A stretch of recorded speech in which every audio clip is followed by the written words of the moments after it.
آج کا خداوند کا کلام ہے زبور 89 اس کی 48 ورس.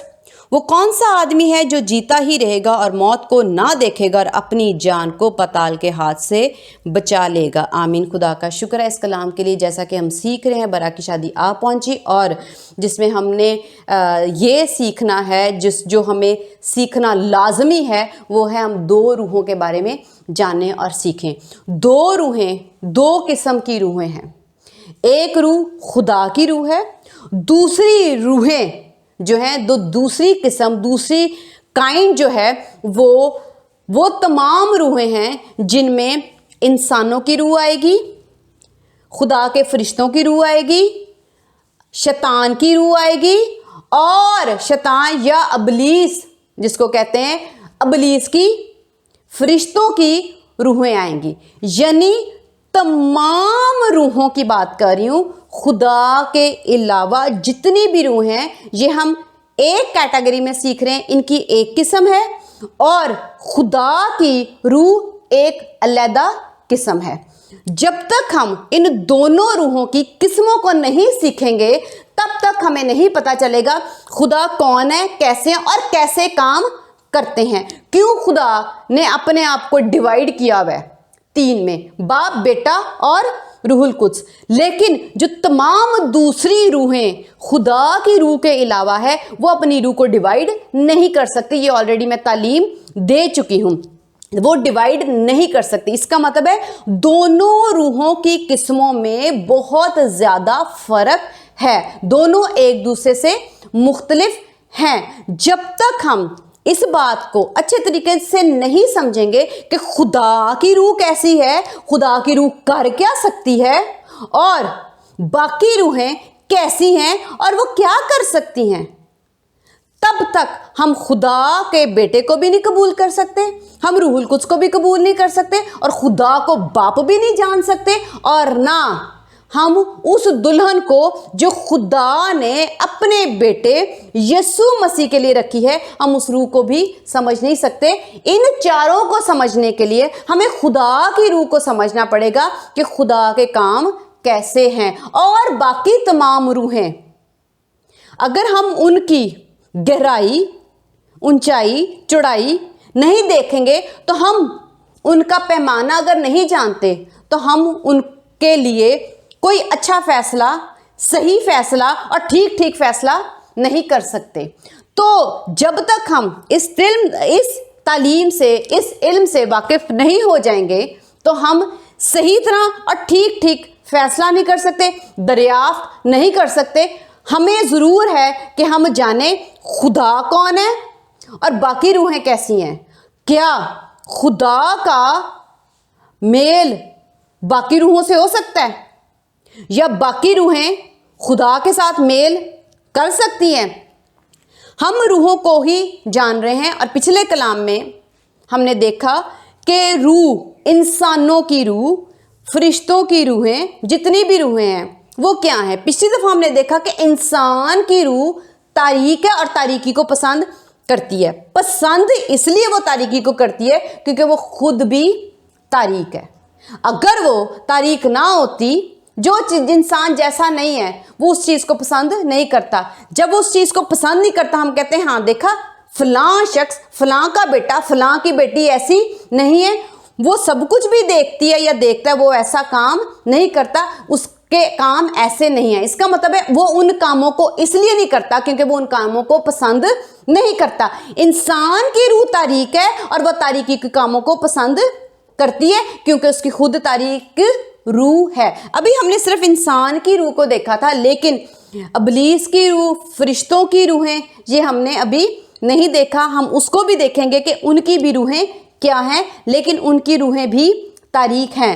اب ہم جو انسانوں کے فی الحال روح کے بارے میں سیکھ رہے ہیں کہ خدا انسان کی روح کو، صرف پہلی بات میں یہ بتاؤں گی کہ ہم یہ جانتے ہیں کہ خداوند یسوع مسیح نے، جو خدا کا اکلوتا بیٹا ہے، اس نے کس کے لیے جان دی؟ بائبل مقدس میں لکھا ہے دنیا کے لیے، اور دنیا میں انسان رہتے ہیں. ابلیس اور اس کے فرشتے یہاں پر حکومت ضرور کر سکتے ہیں، کام ضرور کر سکتے ہیں، لوگوں کو ورگلا ضرور سکتے ہیں، خدا کا کام خراب ضرور کر سکتے ہیں، اس میں رکاوٹیں ضرور ڈال سکتے ہیں، لیکن وہ یہاں پر سکونت نہیں کرتے، وہ یہاں پر نہیں رہتے۔ یہ انسانوں کی دنیا ہے، ابلیس اور اس کے فرشتوں کی دنیا نہیں ہے۔ حکومت اور اختیار گناہ کی وجہ سے انسان پر اور دنیا پر ہے، لیکن وہ رہتے نہیں ہیں۔ اب یہاں پر کون رہتا ہے؟ یہاں پر انسان رہتا ہے۔ اس کا مطلب ہے کہ جو انسانوں کی روحیں ہیں، اور بائبل مقدس میں یوحنا کی انجیل میں صاف واضح طور پر گواہی دی گئی ہے کہ خدا نے دنیا سے محبت رکھی۔ اس کا مطلب ہے خدا نے صرف اور صرف دنیا کے جو انسان ہیں ان کے اندر کی روحوں سے محبت رکھی ہے۔ روحیں تو بہت ہیں، ابلیس اور ابلیس کے فرشتے بھی۔ پہلی بات ہے کہ گناہ کیا صرف انسان نے کیا؟ جب آدم اور حوا کو باغ عدن میں رکھا گیا تو کیا پہلا گناہ انہوں نے کیا تھا؟ جو خدا نے وہاں پر فیصلہ کیا کہ میرا بیٹا آئے گا اور وہ اس کو کچلے گا اور اس اختیار کو ختم کرے گا ان لوگوں پر جو میرے بیٹے پر ایمان لائیں گے۔ کیا پہلا گناہ یہ آیا؟ ہرگز نہیں۔ خدا کی حضوری میں پہلا گناہ ابلیس نے تھا کیا۔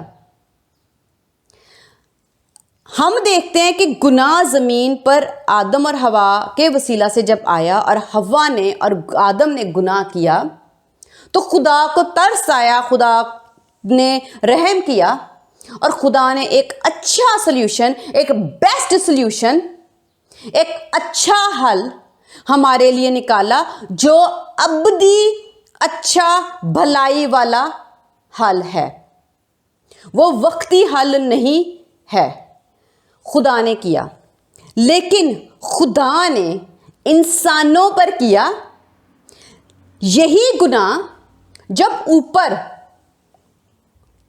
ابلیس، یعنی جب وہ فرشتہ ہی تھا، خدا کا فرشتہ تھا، فرشتہ تو وہ اب بھی ہے، لیکن جب وہ خدا کا فرشتہ تھا اور جتنے فرشتے اس وقت خدا کے اوپر اس کے ساتھ ابلیس کے ساتھ نہیں مل گئے تھے، وہ سب خدا کے فرشتے تھے، انہوں نے جب تک گناہ نہیں کیا تو وہ خدا کی حضوری میں تھے۔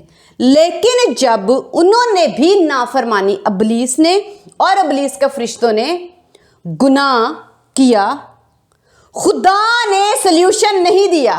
آمین، ہاللیلویہ۔ اتنی بڑی بلیسنگ، اتنی بڑی برکت ان روحوں پر نہیں ہوئی۔ خدا نے ابلیس کو اور ابلیس کے فرشتوں کو یہ موقع نہیں دیا۔ یہ ترس، یہ بھلائی، یہ رحم، یہ شفقت جو ابدی میں نے کہا ہے، جو ہمیشہ کی ہے، ہمیشہ خدا کی بھلائی جو رہے گی، وہ خدا نے اس پر نہیں کی۔ خدا نے کیا کیا؟ جیسے ہی وہ روحیں جو خدا نے انسان ہونے کے لیے ان کو چنا تھا، علیحدہ کیا تھا اور ان کو فرشتہ نہیں بنایا تھا، خدا نے جب ان روحوں کو زمین پر انسان بنایا تو خدا نے جب دیکھا کہ حوا نے اور آدم نے گناہ کیا تو خدا نے فوراً ایک پل نہیں لگایا۔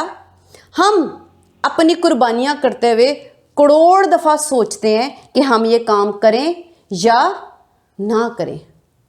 کیوں؟ کیونکہ ہم اپنی چیزیں نہیں دینا چاہتے، ہم اپنا آپ دینا نہیں چاہتے، لیکن خدا نے ایسی بھلائی کی جو ابدی ہے، تو خدا نے فوراً فیصلہ کیا ان روحوں کو میں بچاؤں گا۔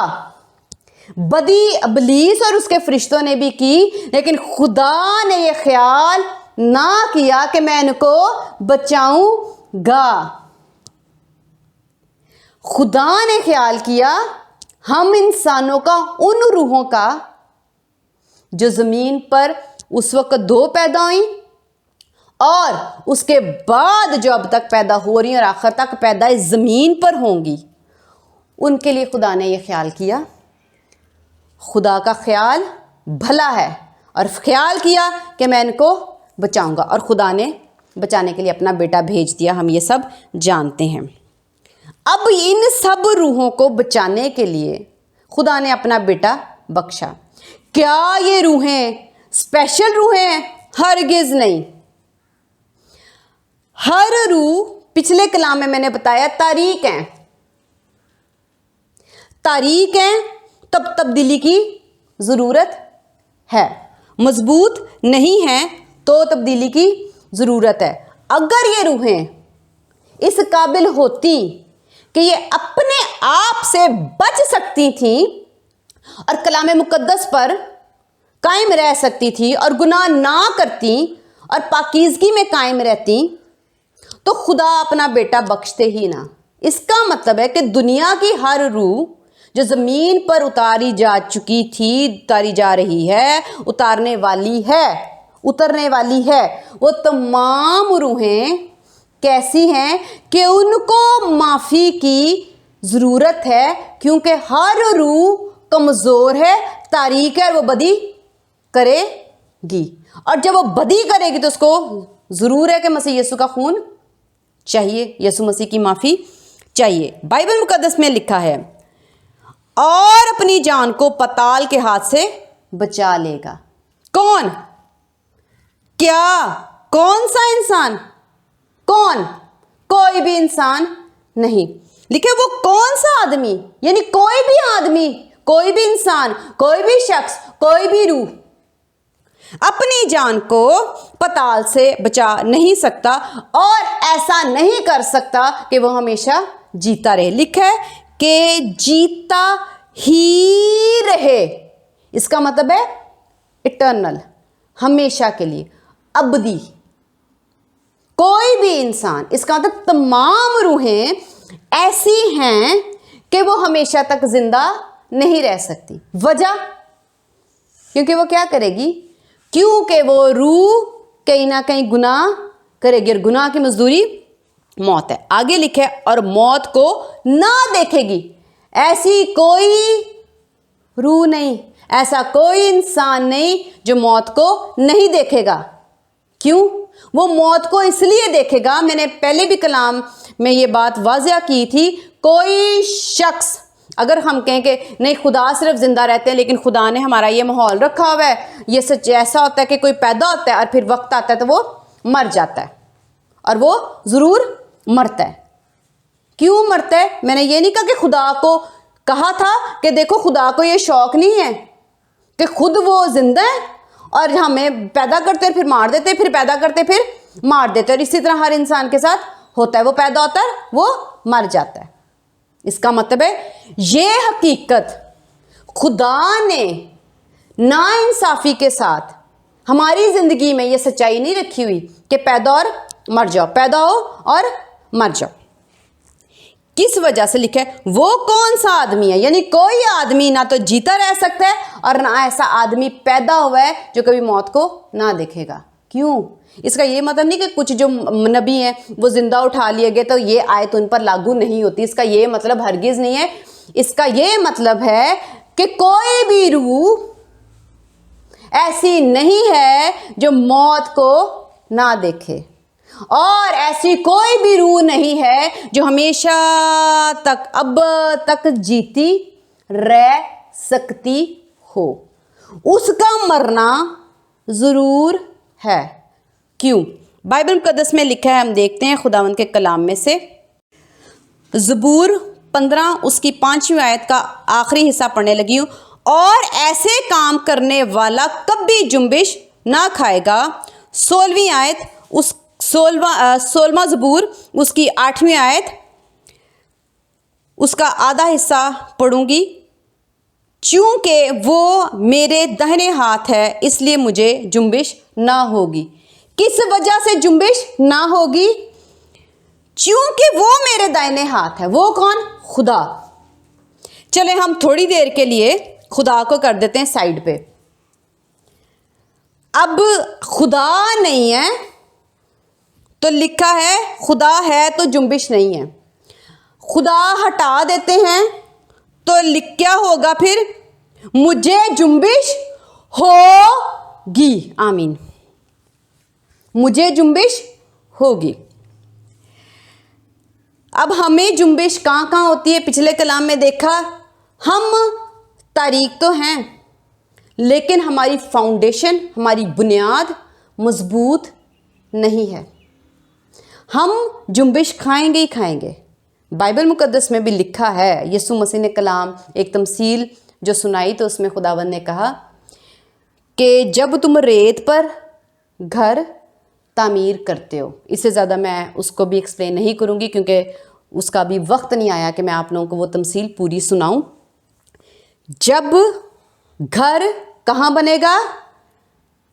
ریت پر بنے گا تو وہ گھر جنبش ہی کرے گا، لڑکھڑائے گا، گر جائے گا. آمین. اس کا مطلب ہے ہماری روحیں جنبش کرتی ہیں خدا کے بغیر. خدا کے ساتھ آپ یہ نہیں، کبھی ہم خدا کی بات نہیں کریں. ہماری روحیں کمزور ہیں اور وہ جنبش کرتی ہیں. جنبش کیا کرتی ہیں؟ لڑکھڑاتی ہیں. جب ہوا کو ابلیس کہتا ہے تو یہ کھا لے، بہت مزیدار ہے، ہماری روحیں جیسے ہی مزیدار چیزیں، انٹرٹینمنٹ والی چیزیں دیکھتی ہیں، خوشیوں والی چیزیں دیکھتی ہیں جن میں ہمارا دل اور ہماری خوشیاں ہیں، ہمیں اپنی ضرورتیں سمجھ آ رہی ہیں، ہم اپنی ضرورتوں کے پیچھے فوراً وہ کام کرنا شروع کر دیتے ہیں، تو ہماری روحیں وہ کلام جو ہوا کو، آدم اور ہوا کو بھی سنائی دے رہا ہے اور ہم انسانوں کو بھی سنائی دے رہا ہے، ہم اس پہ قائم نہیں رہتے. لیکن جو ہمیں ابلیس سناتا ہے یا انسان سناتے ہیں یا دنیا کے رنگ ڈھنگ دیکھ کر ہمیں وہ سنائی دیتے ہیں اور دکھائی دیتے ہیں، ہماری روحیں ڈگمگانا، جنبش کرنا شروع کر دیتی ہے. ہم کہتے ہیں کر لیں کہ نہ کریں. ہم قائم نہیں رہتے. کر لیں یا نہ کریں. کئی دفعہ ہم ایسے کنفیوز ہوتے ہیں، کریں یا نہ کریں. تو بتا، کر لینا چاہیے کہ نہیں کرنا چاہیے، میں یہ کام کروں یا نہ کروں. ادھر ادھر فون گھماتے ہیں، کریں یا نہ کریں. بھئی کریں یا نہ کریں خدا سے پوچھو، بائبل مقدس سے دیکھو. آدم اور ہوا کو خدا نے کہا تھا نہیں کرنا. ابلیس نے کہا تو اس نے سوچا ہوگا کروں یا نہ کروں، ویسے کر لوں گی تو مزہ آئے گا، میں جان جاؤں گی. اس نے اس کے ساتھ جھوٹ بولا. وہ شروع ہی سے جھوٹ بولتا آیا ہے. ہالےلویا. شروع ہی سے وہ جھوٹ بول رہا ہے. ہم جھوٹ پسند کر کے کیا کرتے ہیں؟ اگر ہماری روحیں جنبش نہ کھاتی تو کیا وہ جو پہلی والی بات سنی تھی اس پہ کیوں نہ کھڑے رہے؟ اس کا مطلب ہے جنبش کھائی جب ہم نے دوسری بات سنی تو ہماری روح کیا کرتی ہے؟ جنبش کھاتی اور بات اپنے اندر بدل لیتی ہے، تبدیل کر لیتی ہے. اور خدا کہتے ہیں کہ میں لا تبدیل ہوں. خدا کی روح تبدیل نہیں ہوتی، ہلتی جلتی نہیں ہے، قائم رہتی، کھڑی رہتی ہے. نہیں کرنا نہیں کرنا، ہاں کی جگہ ہاں، نہیں کی جگہ نہیں، مضبوطی سے کھڑی رہتی ہے. کوئی بھی کچھ سنائے گا تو خدا کو کوئی فرق نہیں پڑے گا. خدا اپنے کلام پر، اپنی باتوں میں آپ جتنا مرضی خدا کو کنونس کر لو، رو رو کے کنونس کر لو، روزے رکھ رکھ کے کنونس کر لو، جو مرضی کر لو، خدا میرے لیے تو یہ کام کر، خدا نہیں سنیں گے. خدا کی روح ہاں کی جگہ ہاں، نہیں کی جگہ نہیں ہے. خدا کو آپ غلط کہو کہ نہیں خدا فلاں نے میرے ساتھ ایسا کیا، اس کو مار ڈال، خدا کہیں گے نہیں تو معاف کر. خدا اپنی معافی پر، اپنے رحم پر، اپنی شفقت پر، اپنے پھل پر قائم رہتے، جنبش نہیں کھاتے دوسروں کی باتیں سن کے کہ نہیں یار. پھر خدا ایسے کہتے ہیں یسوع تو سنا پھر کیا کرنا چاہیے، روح القدس تو بتا، مار ڈالوں، اب یہ رو رہے ہیں، ویسے تو اس نے غلط ہی کیا ہے اور انصاف کی روح سے تو اس کو مار ڈالنا چاہیے. کیا خدا اپنے اندر ڈسکشن شروع کر دیتے ہیں؟ کیا خدا سوچنا شروع کر دیتے ہیں؟ نہیں، ہرگز نہیں. خدا جنبش نہیں کھاتے. نہیں تو نہیں. معافی دینی ہے، معافی ہی دینی ہے، کسی کو پسند آئے یا کسی کو پسند نہ آئے. کوئی بڑبڑائے، کسی کو برا لگتا ہے، اچھا لگتا ہے، بے شک وہ خدا کے خلاف ہو جائے، خدا اپنے پھل سے ہٹتے نہیں ہیں. وہ اپنے پھل اپنی روح میں قائم رہتے ہیں، ایسے مضبوط رہتے ہیں. ہماری روحیں کیا کرتی ہیں؟ ہماری روح پہلے جو بات سنتی ہے، خدا اسٹرکٹلی کہتے ہیں یہ پھل نہیں کھانا، اس درخت کا پھل نہیں کھانا، تو یہ کھائے گا تو مر جائے گا. آمین. اس نے سنا. سننے کے بعد اس نے دوسری بات سنی. انسان نے دوسری بات سنی تو اس نے جنبش کھانا شروع کر دی. اس کا مطلب ہے کہ انسان کی روح کمزور ہے، جو سنتی ہے وہی کرنا شروع ہو جاتی ہے. وہ تیسری بات سنتا انسان، اس نے تیسرا بھی کام کر چھوڑنا تھا. اس نے چوتھی بات کوئی سنانے والا آتا، اس نے چوتھی بات بھی کر دینی تھی، اس نے پتے بھی کھا جانے تھے. پانچویں بات سنتا تو اس نے پانچویں بات بھی انسان نے کر ڈالنی تھی اور کھچڑی پکا کے اپنی روح میں رکھ لینی تھی. اور جو وہ خدا کی بات پہلی والی ہوتی وہ نہ کرتا. کیوں؟ اس کو دوسری ساری باتیں کیوں پسند آئی؟ وہ کرنا شروع کی کیونکہ اس کی جو روح ہے، اس کی جو سول ہے،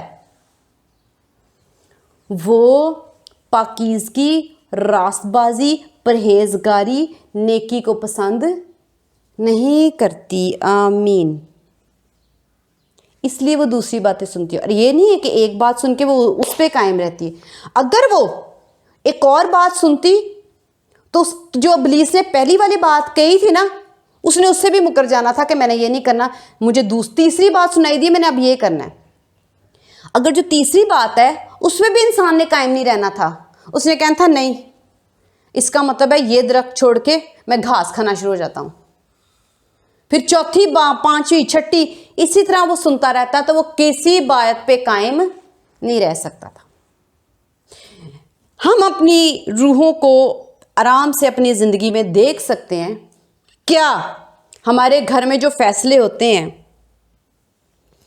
وہ شوہر کرے تو کیا بیویاں اس پہ قائم رہتی ہیں؟ وہ آگے سے بحث کرتی ہے، نہیں ایسے نہیں ویسے. اس کا مطلب اس کی روح نہیں سن رہی، اس کی روح اس کی بات پہ قائم نہیں ہے. اسی طرح ماں باپ جو اپنے بچوں کے لیے فیصلے کرتے ہیں کہ بیٹا آپ نے اس ٹائم یہ کرنا ہے، اس ٹائم یہ کرنا ہے، اس ٹائم یہ کرنا ہے، بچے کیا کرتے ہیں؟ ایکچولی ان کی روحیں، حقیقت میں ان کی روحیں کیا کرتی ہیں؟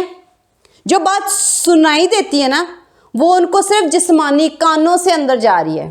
ان کی روح وہ بات نہیں سنتی. ان کی روح وہ سنتی جو ان کو پسند آتا ہے.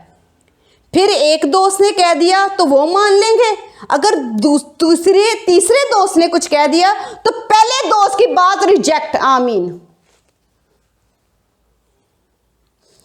کسی ایک رشتہ دار نے ایک بات کی تو جب کسی دوسرے رشتہ دار سے ملتے ہو تو پہلے رشتہ دار کی بات ریجیکٹ. آمین.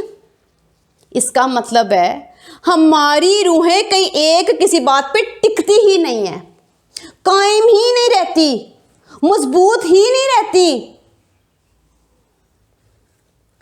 لوگ شادیاں کرتے ہیں، ٹکنے کی بات کرنے لگی ہوں کہ جنبش کیسے کھاتے ہیں. ایک آدمی ایک عورت کو پسند کر کے بھی لے آتا ہے، لو میرج کرتا ہے، لیکن ارینج میرج کی بات نہیں کرنے لگی، میں لو میرج کی بات کرنے لگی ہوں. مہینہ 2 3 اس سے زیادہ میں نہیں کہوں گی. اس کے بعد نیا لو جو ہے نا وہ اس کا شروع ہو جاتا ہے، اس کو دوسرا پسند آ جاتا ہے، پھر اس کے بعد دوسرا بھی ختم، پھر تیسرا لو ہونا شروع ہو جاتا ہے. تو وہ لو پہ نہیں ٹکتے، لو پہ بھی قائم نہیں رہتے. یہ سب باتیں بتانے کا مقصد کیا ہے؟ انسان کی روح کسی ایک جگہ قائم نہیں رہتی، جنبش کرتی ہے، لڑکھڑاتی ہے، اس کے قدم قائم نہیں رہتے. اس کی روح بار بار یہی کام کرتی رہتی ہے۔ ہم دیکھتے ہیں 4 زبور اس کی 4 آیت، تھر تھراؤ اور گناہ نہ کرو۔ کیا نہ کرو؟ تھر تھراؤ اور گناہ نہ کرو۔ لیکن جب ہم خدا کی ذات کے جتنے بھی آیتیں لکھی ہیں اور جتنی بھی باتیں خدا کی ذات کے لیے لکھی ہیں، میں وہ ساری نہیں بیان کری، لکھا ہوتا ہے خدا تو پاک ہے، خدا تو مضبوط ہے، تو قلعہ ہے، تو چٹان ہے۔ لیکن جب خدا کی روح کے علاوہ انسانوں کی روحوں کی بات ہوتی ہے تو کیا کیا لکھا ہوتا ہے؟ میں کمزور ہوں، مجھے مضبوط کر، مجھے چھڑا، اس کا مطلب پھنسا ہوا ہے۔ میں جنبش کھاتا ہوں، تو میرے ساتھ ہوگا تو میں جنبش نہیں کھاؤں گا۔ خدا کی روح کی کون سی باتیں ہیں اور انسانوں کی روح کی کون سی باتیں لکھی ہوئی ہیں؟ لکھا ہے تھرتھراؤ اور گناہ نہ کرو۔ اس کا مطلب ہے کہ جب آپ کسی بات پہ قائم ہی نہیں رہتے تو آپ کی روح کیا کرتی ہے؟ ایک گناہ کے بعد دوسری، دوسری کے بعد تیسرا، چوتھا، پانچواں، چھٹا، اور جو پاکیزگی، نیکی، کلام، تعلیم جو خدا سناتے ہیں، جو آدم اور حوا کو سنایا اور آج ہمیں بھی سناتے ہیں، بائبل مقدس کے وسیلہ سے سناتے ہیں، بہت سے طریقوں سے خداوند چرچز میں سناتے ہیں، ہم اس پہ قائم نہیں رہتے اور ہماری روحیں کیسی ہیں؟ جنبش کھاتی ہیں، طرح طرح کے گناہ پسند کرتی ہیں اور طرح طرح کے گناہ کرتی رہتی ہے اور پھر ہم گناہ کرتے رہتے ہیں۔ اس کا مطلب ہماری روح تاریک ہے اور گناہ کو کیچ کرتی ہے، اس لیے خداوند کہتے ہیں گناہ نہ کرو۔ کیوں خدا نے انسانوں کو ہی یہ کیوں کہا ہے؟ خدا اپنے آپ کو بڑھاوا دے رہے ہیں؟ ہرگز نہیں۔ خدا اپنے آپ کو بزرگی صرف بار بار بتاتے رہتے ہیں؟ ہرگز نہیں۔ خدا سچ بولتے ہیں۔ بائبل مقدس میں یسوع مسیح نے کہا راہ، حق اور زندگی میں ہوں، یعنی حق جو ہے وہ ٹروتھ ہے، سچ۔ ایکچولی خدا سچ بتا رہے ہیں، وہ اپنی بڑھائیاں نہیں کر رہے جھوٹی۔ وہ یہ کہتے ہیں تو گناہ نہ کر۔ اس کا مطلب ہے یہ خدا ہماری روح کا سچ بتا رہے ہیں، بار بار بتا رہے ہیں تم لوگ گناہ نہ کرو۔ کیوں؟ کیونکہ ہماری روح گناہ کرتی۔ کیسے کرتی؟ کیونکہ ہماری روح جنبش کھاتی ہے، ہماری روح کمزور ہے اور گناہ پر گناہ کرتی ہے، اور جب گناہ پر گناہ کرتی جاتی ہے تو اسی لیے لکھا ہے کہ وہ کون سا آدمی ہے۔ اس کا مطلب کوئی ایسا آدمی نہیں۔ چونکہ ہم روحوں کو سیکھ رہے ہیں تو میں یہاں پر ایسے بولوں گی، وہ کون سی ایسی روح ہے جو جیتی ہی رہے گی؟ آمین۔ کون سی ایسی روح ہے جو جیتی ہی رہے گی؟ کیونکہ ہر روح خدا کی روح کے علاوہ کیا کرتی ہے؟ جنبش کھاتی ہے اور اس کی روح کمزور ہے اور وہ فوراً گناہ کرنے پہ آمادہ ہو جاتی ہے، اور پھر خدا کیا چاہتے ہیں؟ گناہ نہ کرو۔ کیوں نہ گناہ کرو؟ خدا نے اپنا بیٹا بھیجا تاکہ جو گناہ ہم کرتے جاتے ہیں، خدا کو معلوم ہے اس سچ کے بارے میں، کیونکہ خدا انصاف بھی ہیں۔ خدا نے انصاف کرنا ہے تو خدا اس انصاف سے کیا کریں گے کہ جو جان گناہ کرے گی خدا اسے جہنم کی آگ میں ڈالیں گے۔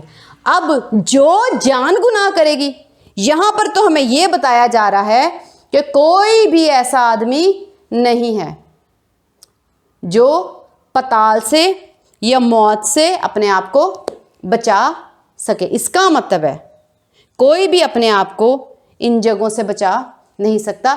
ہر روح گناہ کرے گی اور خدا کہتے ہیں گناہ نہ کر۔ تو جو ہر روح، ہر سول انسانوں کی ہے جو دنیا میں آئی تھی، ہے اور آنے والی ہے، تمام روحیں کمزور ہیں اور ان سب کو گناہ سے پرہیز کرنے کی ضرورت ہے۔ پچھلے کلام میں بتایا کہ ہماری روح تاریک ہے اور خدا نے اس کے لیے اپنا بیٹا بخشا۔ اس میں سے ہم ایمان، خون یسوع کا لے کر ایمان کے وسیلہ سے اور اس قربانی پر ایمان رکھ کر یہ جانتے ہیں کہ ہم بچ گئے۔ میں نے پہلے یہی بولا تھا۔ اور دوسرا ہم یہ سوچنا شروع کرتے ہیں، سوچتے نہیں، یہ سچ اور برحق ہے کہ یسوع مسیح کی قربانی کے وسیلہ سے ابلیس کچلا گیا اور اس کا اختیار جو ہمارے اوپر ہے وہ ختم ہو گیا۔ یہ دو باتیں برحق اور سچ ہیں کہ ہمیشہ کی آگ ہمارے لیے ختم ہو گئی یسوع مسیح کے وسیلہ سے۔ لیکن بتایا یہی تھا کہ روح جو ہے وہ تاریک ہے، اور آج ہم نے سیکھا کہ روح کمزور ہے اور وہ جنبش کھاتی ہی کھاتی ہے۔ اس کا مطلب ہے روح کا کنورٹ ہونا ضروری ہے، روح کا تبدیل ہونا ضروری ہے، روح کا مضبوط ہونا ضروری ہے۔ اور لکھا ہے زبور میں، اگر تو میرے ساتھ ہوگا، چونکہ تو میرے ساتھ ہے اس لیے مجھے جنبش نہ ہوگی۔ ہم جنبش کہاں نہیں کھائیں گے؟ جب ہم خدا کو اپنے ساتھ رکھیں گے۔ اگر ہم نے خدا کو اپنے ساتھ نہ رکھا، ہماری سولز پاتال میں، ہماری سولز آگ میں، ہم لوگ موت میں ہمیشہ کے لیے ضرور اور یقینی جائیں گے۔ یہ ہماری حقیقت اور سچائی ہے، اور خدا سچ بتاتے ہیں، اور خدا یہاں پر یہی سچ بتا رہے ہیں کہ کوئی انسان جو ہے وہ بچ نہیں سکتا۔ اب یہ جو ساری سولز ہیں، ساری روحیں ہیں، کیا ایسا رکھیں خدا؟ تو خدا کا بیٹا جو خود خدا ہے، صلیب پر ہمیں جان اپنی دیتا ہے، اس میں سے ہمیں خون گوشت اس کا نظر آ جاتا ہے، اور وہ بھید بھی سمجھ آ جاتا ہے کہ جس مقصد کے لیے خدا نے بھیجا کہ ابلیس کچلا گیا۔ لیکن تیسری بات سمجھ نہیں آ رہی، جب تک ہم یہ 3 قانون اور 3 راست بازیاں اس میں سے لے نہیں لیں گے، تب تک ہم نجات نہیں پائیں گے۔ کیوں؟ کیونکہ ہماری سولز ایسی ہیں، میں نے کہا تھا کہ خدا نے مکمل بندوبست کیا ہے، نہ صرف خون گوشت دیے، خدا نے ابلیس کو بھی کچلا، روح القدس بھی بخشا،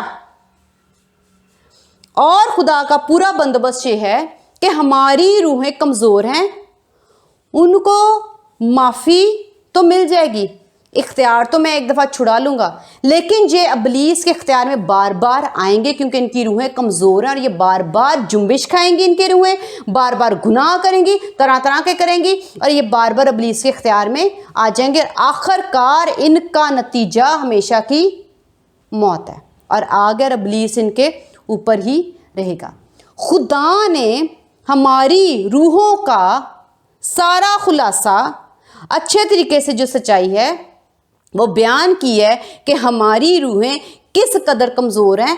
ہم جب تک اپنی کمزور جنبش کھائی ہوئی روحیں اور جو جنبش کرتی ہیں ان روحوں کو جب تک مضبوط نہیں کریں گے، ہم ابلیس کے اختیار میں بار بار پھنستے رہیں گے، اور جب پھنستے رہیں گے تو نجات ہماری نہیں ہے۔ تو نجات کا مکمل کام یہ ہے کہ جو خدا اپنا بیٹا زمین پر بھیجتا ہے، اس نے 3.5 سال کلام بھی سنایا ہے۔ وہ کلام، اگر خدا یسوع مسیح آتے اور کلام نہ سناتے، اور جو خدا کی ایج تھی اور اس پہ خدا نے اپنی جان دینی تھی وہ دیتے، تو ایمان کے وسیلہ سے اختیار بھی ابلیس کا ختم ہو جاتا اور گناہ کی معافی بھی ہو جاتی۔ لیکن جو ہماری کمزور روحیں ہیں ان کو خوراک کیسے ملتی؟ ان کی روٹی کیا ہے؟ خدا کا کلام۔ کلام کیوں سنایا جاتا ہے؟ خدا نے آدم اور حوا کو کلام کیوں سنایا تھا؟ تاکہ وہ اس کلام پہ ٹکے رہیں، اس کلام کو اپنے اندر رکھیں، اس کلام پہ ہی قائم رہیں، کیونکہ ہماری روحیں قائم نہیں رہتی۔ قائم رہنے کے لیے خدا نے کلام دیا تھا، خدا نے ان سے بات کی تھی، پھر یسوع مسیح نے 3.5 سال کلام دیا کہ ہم یہ تعلیم ہے جس کی وجہ سے ہماری روح کنورٹ ہو جائے گی اور ہم لوگ اپنی روحوں کو بدلتے جائیں گے۔ ہم اس کلام کو جاری رکھیں گے۔ خداوند کا شکر ہے اس کلام کے لیے، ہاللویہ۔